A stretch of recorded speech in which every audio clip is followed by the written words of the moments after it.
मध्ये आपले स्वागत आहे। पाहूया आजच्या काही ठळक घडामोडी।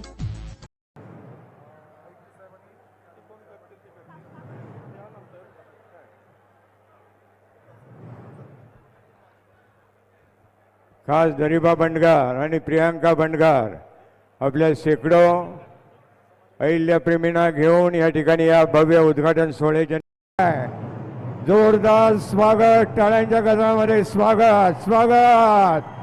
या ऐतिहासिक क्षणाचा बोला आपण साक्षीदार जय होतोय। भवानी जय शिवाजी। हा लोकार्पण सोहळा पुण्यश्लोक अहिल्यादेवी होळकर आणि सुंदर असा हा पूर्णाकृती अश्वारूढ पुतळा आपल्याला पाहायला मिळतोय। हायड्रोलिकच्या माध्यमातून रेशमी वस्त्र बाजूला झालेलं आहे आणि सुंदर चबुतरा, या चबुतऱ्यावरती सुद्धा अत्यंत सुंदर फुलांनी सजवलेलं आहे आणि आता मान्यवर कोनशिलेचं अनावरण करतील।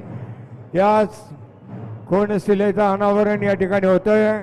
पुण्यश्लोक अहिल्यादेवी होळकर लोकार्पण सोहळा या ऐतिहासिक क्षणांचे आपण सर्वजण साक्षीदार होत आहोत। पुण्यश्लोक अहिल्यादेवी होळकर यांच्या पूर्णाकृती अश्वारूढ पुतळ्याचं अनावरण माननीय नामदार मुख्यमंत्री साहेब देवेंद्रजी फडणवीस साहेब यांच्या शुभ हस्ते आणि मान्यवरांच्या प्रमुख उपस्थितीमध्ये संपन्न झालेलं आहे। आपल्या महाराष्ट्र राज्याचे सक्षम मुख्यमंत्री माननीय नामदार देवेंद्रजी फडणवीस साहेब यांच्या शुभ हस्ते आणि दिग्गज मान्यवरांच्या पालकमंत्री माननीय उपस्थितीमध्ये नामदार चंद्रकांतदादा पाटील हे उपस्थित आहेत। आमदार डॉक्टर सुरेश भाऊ खडे, आमदार सुजितदादा गाडगे आणि आता मंचाच्या दिशेनं या ठिकाणी मंचावरती आगमन।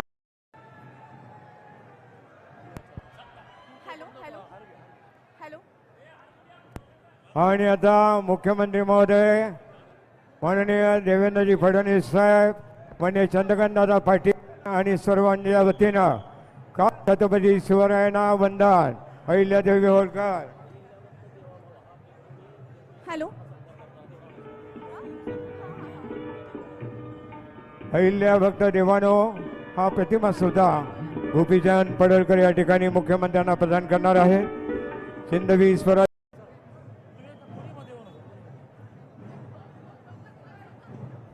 ढोल पथक बंद करा, आता सभा सुरू होते आहे। ढोल पथक बंद करा, ढोल पथक बंद करा।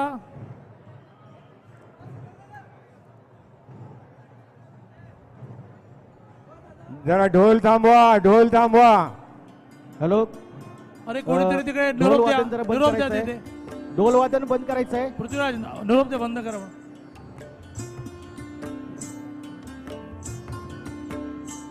हॅलो, धनगरी ढोल थांबवा, कार्यक्रम सुरू झालाय।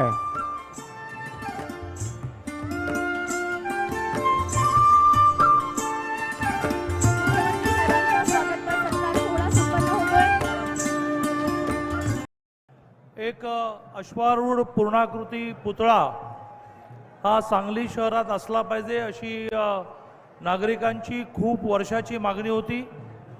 ती मागणी लक्षात घेऊन जिल्हा नियोजनच्या माध्यमातून महानगरपालिकेला आवश्यक तो निधी देऊन आज आपल्या सगळ्यांचं स्वप्न पूर्ण झालं आहे। एका बाजूने पुण्यश्लोक अहिल्यादेवी होळकरांचा पुतळा पूर्ण झाला, हे जसं स्वप्न आपलं पूर्ण झालं तसं आपल्या सगळ्यांचा आग्रह होता की जे राज्याचे मुख्यमंत्री माननीय देवेंद्रजी अशा सगळ्याच विषयात आपल्या सगळ्यांच्या पाठीशी उभे राहतात, त्यांच्या हस्ते या पुतळ्याचं अनावरण झालं पाहिजे।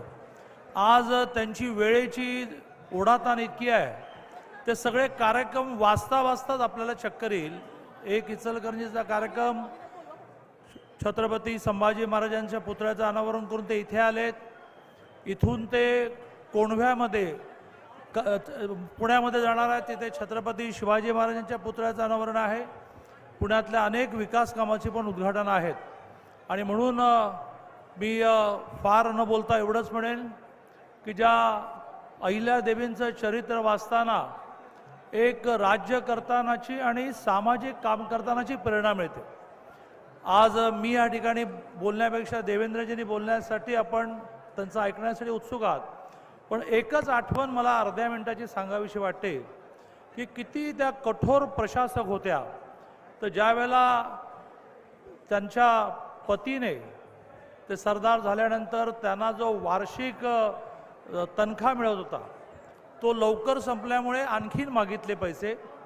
त्यावेळेला खजानीस जो आहे त्यांनी ते नाही म्हटल्यानंतर रागावून ते अहिल्यादेवींकडे गेले आणि अहिल्यादेवींच्या हातातल्या खतावण्या, मी राजा आहे, मी सरदार आहे, यांनी बोलू मॉनिटर चालू करा. मॉनिटर स्टेजवरील हातातल्या खतावण्या अहिल्यादेवींच्या पतीने रागाने मी राजा आहे, मी सरदार आहे आणि मला पैसे नाही म्हणता म्हणून फेकून दिल्यानंतर अहिल्यादेवीने आपल्या नवऱ्याला सुद्धा 5 खूनचा दंड केला. हा दंड झाल्यानंतर अहिल्यादेवींच्या सासूबाईंकडे ज्यावेळेला हे राजे गेले त्याला सासूबाई म्हणाल्या की तुझ्याकडे दंड भरायला पैसे नसले तर माझ्याकडून घे, पण मी काही तिला समजावून सांगू शकणार नाही. आणि कठोरपणे अहिल्यादेवीने दिलेला निर्णय हा अंमलबजावणी झाली.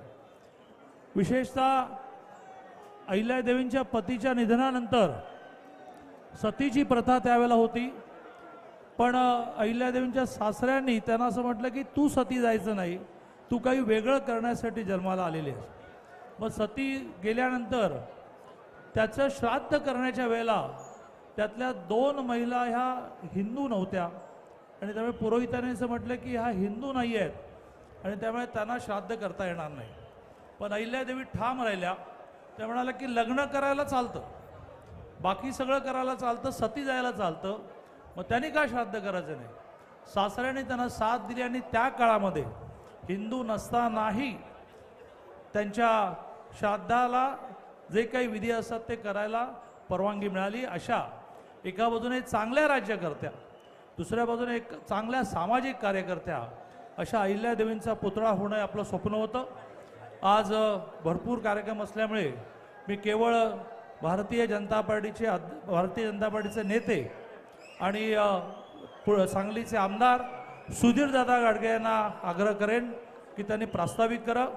त्यांच्या प्रास्ताविकानंतर डायरेक्ट देवेंद्रजींचंच भाषण होईल, ज्यासाठी आपण उत्सुक आहात. आणि शेवटी आमदार सुरेश भाऊ खाडे आभार मानतील. सुधीर दादा. हॅलो, धन्यवाद. दादा आदरणीय आमदार सुधीरदादा गाडगे प्रास्ताविक करतील. येळकोट येळकोट येळकोट येळकोट छत्रपती शिवाजी महाराज मला की, सांग. धर्मवीर छत्रपती संभाजी महाराज की.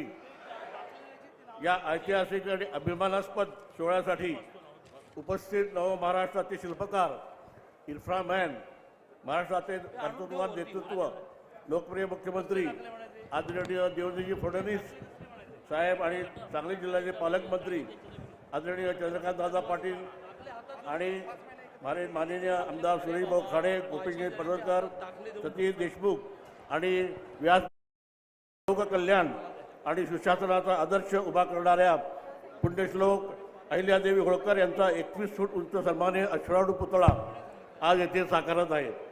हा सन्माननीय पुण्यश्लोक अहिल्यादेवी होळकरांचा पुतळा हे केवळ शिल्प नसून त्यांच्या कर्तृत्वाचा, न्यायप्रियतेचा आणि लोककल्याणाचा विचार आणि स्त्री नेतृत्वाचं सामर्थ्य जिवंत देणारा आहे. येथील नागरिकांची मागणी होती की हा पुण्यश्लोक अहिल्यादेवी होळकरांचा पुतळा होळकरच्या गावात उभारावा. त्यावेळी शब्द दिला होता की नक्की करू. या कामाचा प्रवास अनेक अडचणींना गेला. त्यामुळं सुशासन, न्याय, संस्कृती आणि स्त्री नेतृत्वाच्या आदर्शाची ओळख पुढील पिढ्याने व्हावी यासाठी हा प्रेरणा देईल. सांगलीचा आमदार या नात्याने मी या कार्यक्रमाच्या उपस्थित सर्व मान्यवरांचे, नागरिकांचे तसेच पत्रकार मित्रांचे मी स्वागत करतो आणि थांबतो. धन्यवाद. माननीय मुख्यमंत्री महोदयांच्या भाषणापूर्वी खूपच एक चांगली सामाजिक घटना घडली आहे की सांगली, मिरज, कुपवाड शहर महानगरपालिका हद्दीतील संजय नगर झोपडपट्टी रिसा नंबर 226/1 पैकी येथील महानगरपालिकेच्या जागेवरील झोपडपट्टी नियमानुकूल करून घेण्याबाबत दाखले मिळाले आहेत. 5 जणांना आपल्या हस्ते ते दाखले मिळावेत अशी मी आपल्याला विनंती करतो.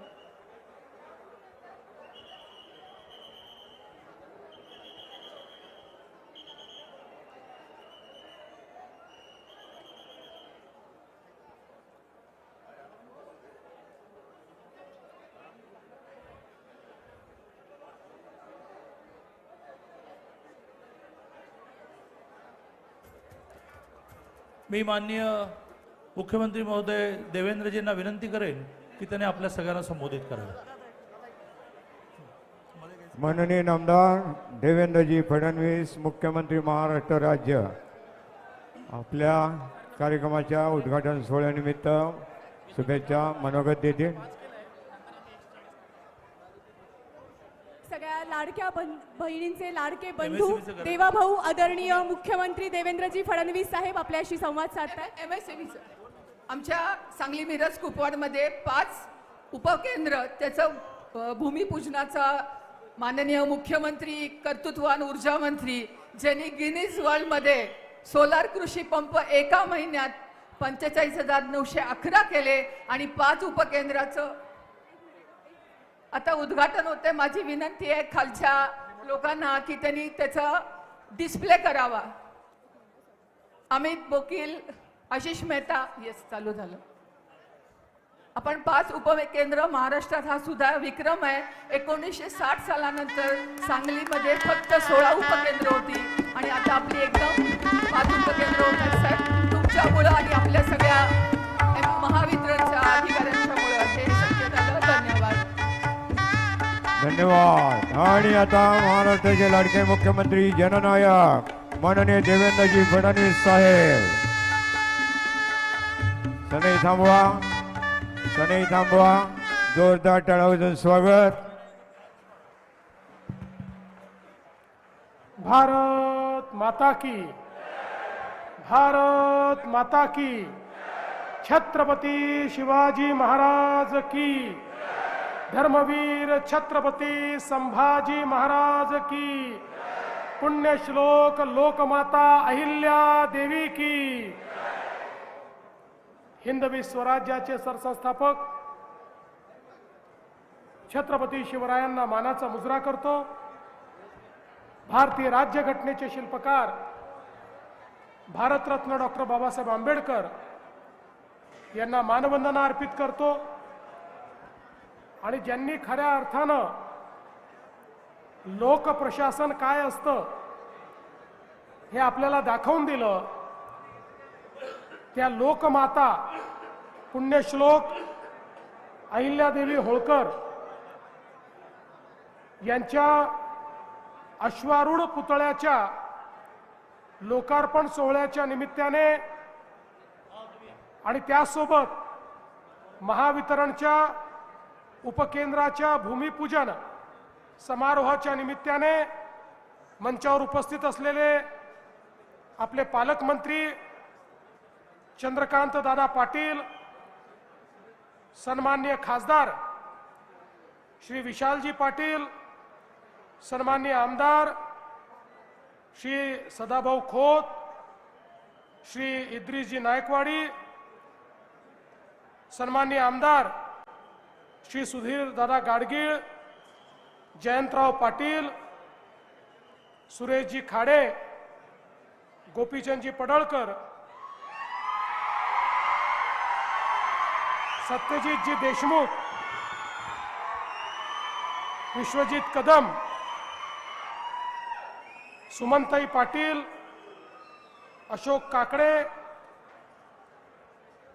या ठिकाणी उपस्थित माननीय अण्णासाहेब डांगे, विशाल नरवाडे, सत्यम गांधी, संदीप घुगे, दिनकर पाटील, नितीन शिंदे, पृथ्वीराज देशमुख, रमेश शेंडगे, जयश्रीताई पाटील, सम्राट महाडिक, समित कदम, नीताताई केळकर, मकरंद देशपांडे, शेखर इनामदार, प्रकाश ढंग, मनगू सरगर, संतोष पाटील, संजय बजाज, स्वातीताई शिंदे, रोहिणीताई पाटील, पृथ्वीराज पवार, मनोज सरगर, पद्माकर जगदळे, अतुल माने, पृथ्वीराज पाटील, सिद्धार्थ गाडगीळ, दीपक शिंदे, अतुल माने, सचिन सरगर, दत्तात्रय ठोंबरे, राहुल पुजारी, भूपाल सरगर, या ठिकाणी उपस्थित सर्व माझ्या माता भगिनी आणि बंधूंनो, आजचा दिवस हा माझ्याकरता अतिशय महत्त्वाचा दिवस आहे. आज सकाळी मी इचलकरंजीला होतो. त्या ठिकाणी पहिल्यांदा छत्रपती शिवाजी महाराजांच्या पुतळ्याचं दर्शन घेतलं. त्यानंतर धर्मवीर छत्रपती संभाजी महाराजांच्या पुतळ्याचं अनावरण केलं आणि तिथून सांगलीला पुण्यश्लोक अहिल्यादेवी होळकर यांच्या पुतळ्याचं उद्घाटन करण्याकरता आलो आणि इथनं पुन्हा पुण्याला जाऊन त्या ठिकाणी छत्रपती शिवाजी महाराजांच्या एका नवीन पुतळ्याचं उद्घाटन करणार आहे. मला असं वाटतं की ज्यांनी आपल्याला स्वाभिमान दिला, ज्यांनी आपल्याला लोकप्रशासन दिलं, ज्यांनी न्याय आधारित व्यवस्था काय असते हे आपल्याला शिकवलं, अशा प्रकारच्या या महान व्यक्तिमत्वांचं दर्शन घेणं आणि त्यांच्या पुतळ्याचं उद्घाटन करणं हा माझ्या जीवनातला एक महत्त्वाचा क्षण मी समजतो. खरं म्हणजे हे वर्ष देखील अत्यंत महत्त्वाचे. पुण्यश्लोक लोकमाता अहिल्यादेवी होळकर यांच्या 300व्या जन्मशताब्दीचं हे वर्ष आहे आणि अशा या वर्षामध्ये सांगली महानगरपालिकेतील या भव्य अशा चौकामध्ये महाराष्ट्रातला सर्वात मोठा पुतळा हा लोकमातांचा या ठिकाणी लावला. मी त्याबद्दल सांगली महानगरपालिका आणि मंचावरील सर्व नेते मंडळींचं अतिशय मनापासून अभिनंदन करतो, त्यांचे आभार मानतो. आपण जर मध्यम युग बघितला तर मध्यम युगामध्ये अनेक शासक झाले, पण छत्रपती शिवाजी महाराज असतील, पुण्यश्लोक अहिल्या माता असतील, यांचा जो राज्यकारभार आपल्याला पाहायला मिळतो यामध्ये खऱ्या अर्थानं लोकशाहीची तत्व, समतेची तत्व या राज्यकारभारात आपल्याला पाहायला मिळतात. आणि म्हणून या भारताच्या इतिहासामध्ये जर कुठल्या शासकाला पुण्यश्लोक ही उपाधी मिळाली असेल तर ती अहिल्यादेवींना मिळाली, हे देखील या ठिकाणी अत्यंत महत्त्वपूर्ण आहे. आपल्याकरता अभिमानाची गोष्ट आहे की पुण्यश्लोक अहिल्यादेवी यांचा जन्म आपल्याच महाराष्ट्रातल्या नगर जिल्ह्यातल्या चोंडीमध्ये झाला. त्यांची जन्मभूमी महाराष्ट्र आणि कर्मभूमी हा माळवा प्रांत होती. आपल्याला माहिती आहे मराठा साम्राज्याच्या विस्तारामध्ये ज्यांनी अत्यंत महत्त्वाची भूमिका निभावली ते सुभेदार मल्हारराव होळकर, की ज्यांनी खऱ्या अर्थानं तळपत्या तलवारीचं तेज काय असतं हे आपल्या विविध लढायांमध्ये दाखवून दिलं. त्यांच्या सुनबाई म्हणून ज्यावेळी पुण्यश्लोक अहिल्या माता गेल्या, सुभेदार मल्हाररावने त्यांना कधी सून समजलं नाही, त्यांना आपल्या पोरीचा दर्जा दिला आणि त्या माध्यमातनं आपल्याला कल्पना आहे की पुढच्या काळामध्ये पतीच्या निधनानंतर ज्यावेळी त्यावेळच्या अतिशय अनिष्ट अशा प्रकारच्या प्रथेप्रमाणे त्यांनी सती जाण्याचा निर्णय घेतला, त्यावेळी मल्हारबांनी त्यांना सांगितलं की या राज्याची जबाबदारी तुला सांभाळायची आहे, या जनतेची जबाबदारी तुला सांभाळायची आहे, या जनतेला उत्तरदायी तुला व्हायचं आहे. आणि म्हणून आता शोक त्यागून दे, शोकात न राहता आता इतरांच्या चेहऱ्यावर हास्य कसं फुलवता येईल याचा प्रयत्न तू कर. आणि त्यातनं प्रेरणा घेऊन आपल्याला कल्पना आहे की पुण्यश्लोक अहिल्यादेवींनी 28 वर्ष सतत राज्यकारभार चालवला आणि एखादा राजा एखादी राणी ही कशी असू शकते याचं प्रचंड मोठं उदाहरण हे आपल्याला पाहायला मिळालं.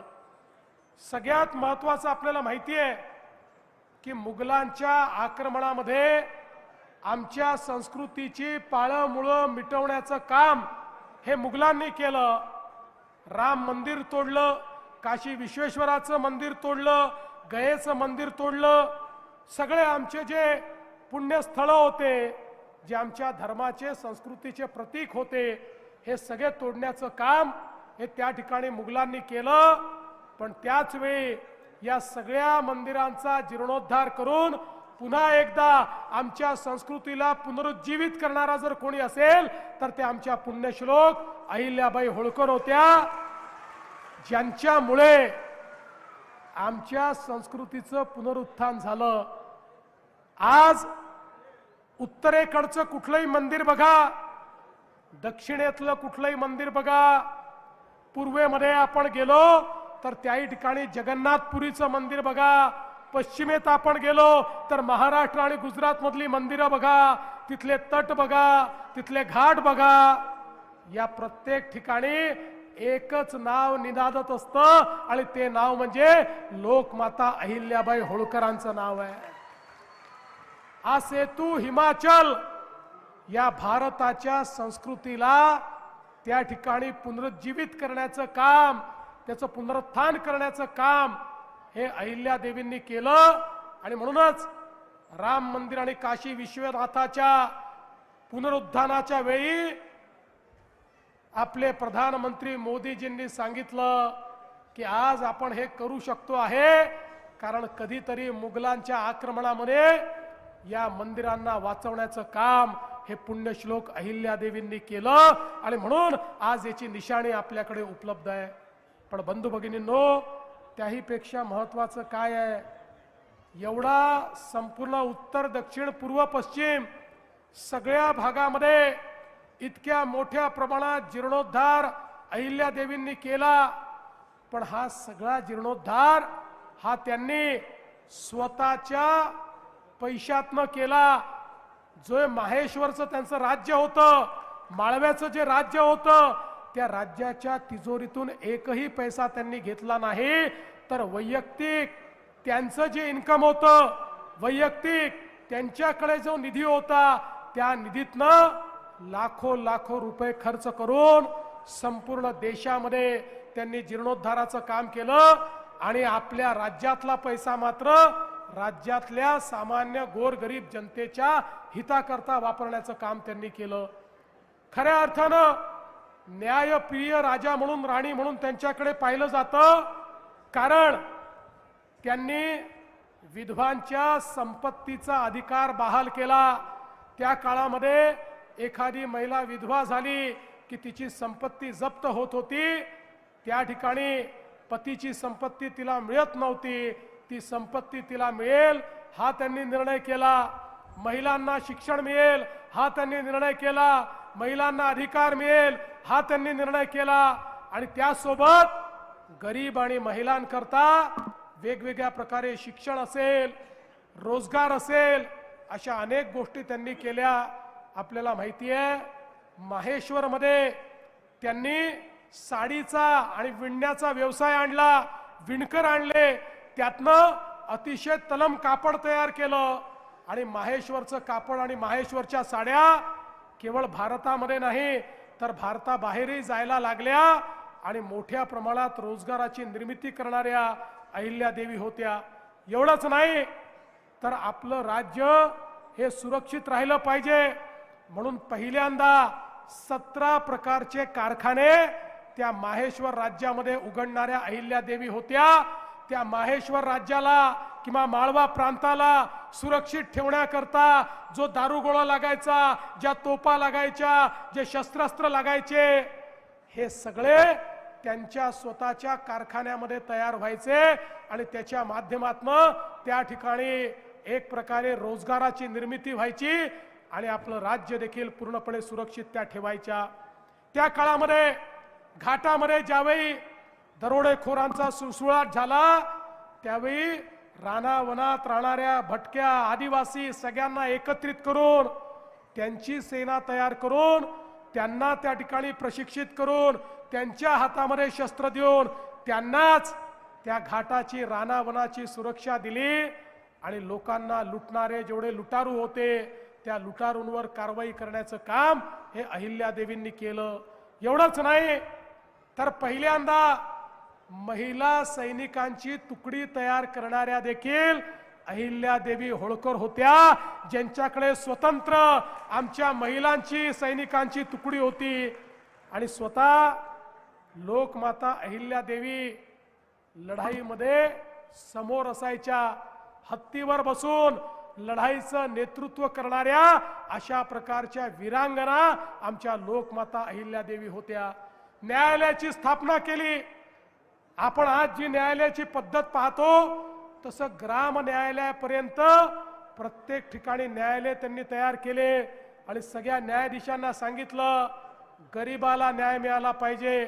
न्याय जर श्रीमंतांनी विकत घेतला, श्रीमंताच्या दबावात येऊन केवळ तुम्ही न्याय दिला तर तुम्हाला पदच्युत करण्यात येईल हे सांगणाऱ्या लोकमाता होत्या आणि म्हणून त्यांच्या राज्यामध्ये गरिबातल्या गरिबाला देखील न्याय होता.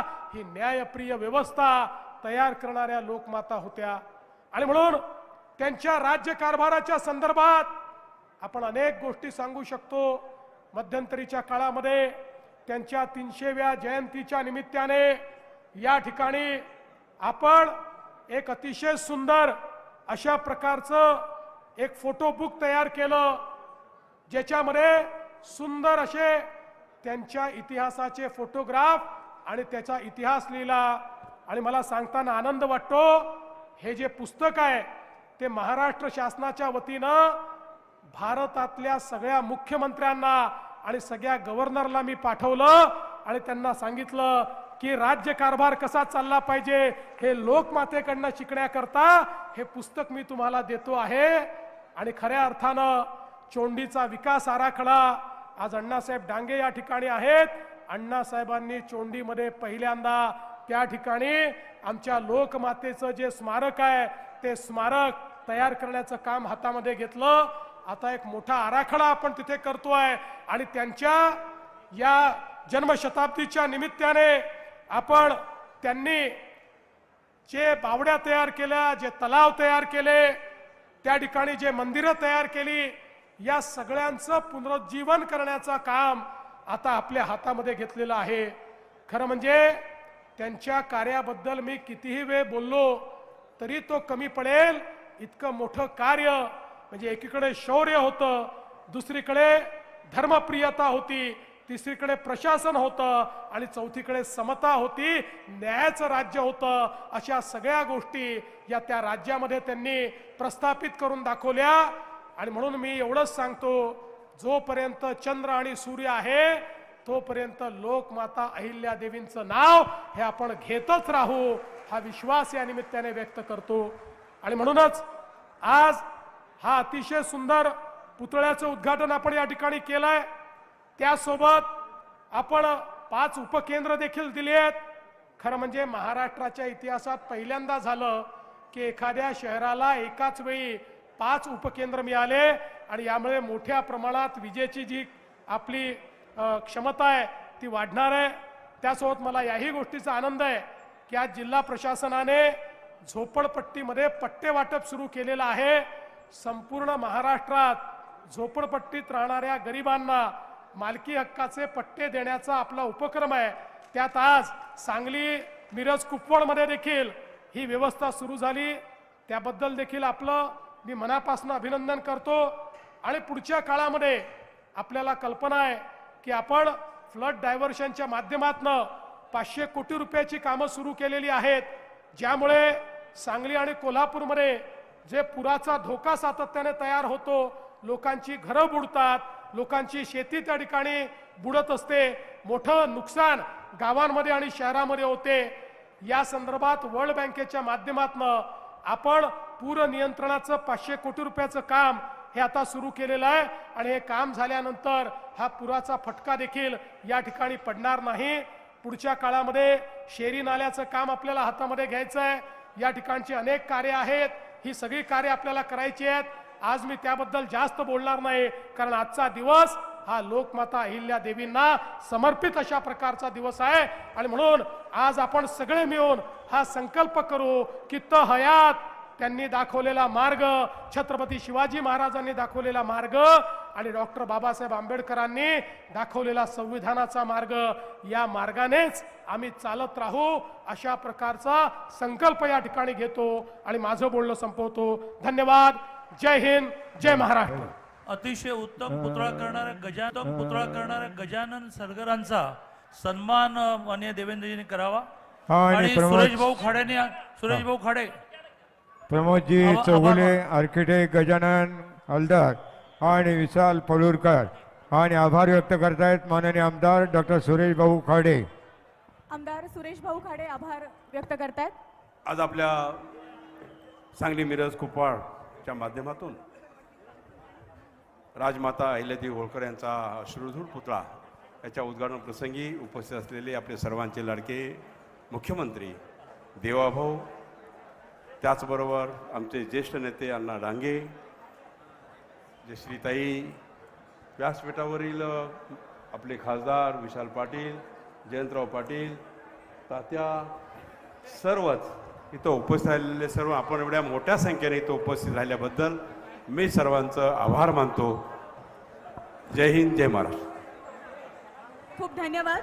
सशक्त महाराष्ट्र राज्याचे सक्षम मुख्यमंत्री, सजग, चाणाक्ष, धन्यवाद. संवेदनशील असे, सर्वांचे हार्दिक संयमी, आभार. उदार, ताज्या घडामोडी पाहण्यासाठी MS मराठी न्यूज चॅनेलला लाईक करा, सबस्क्राईब करा आणि शेअर करायला विसरू नका. धन्यवाद.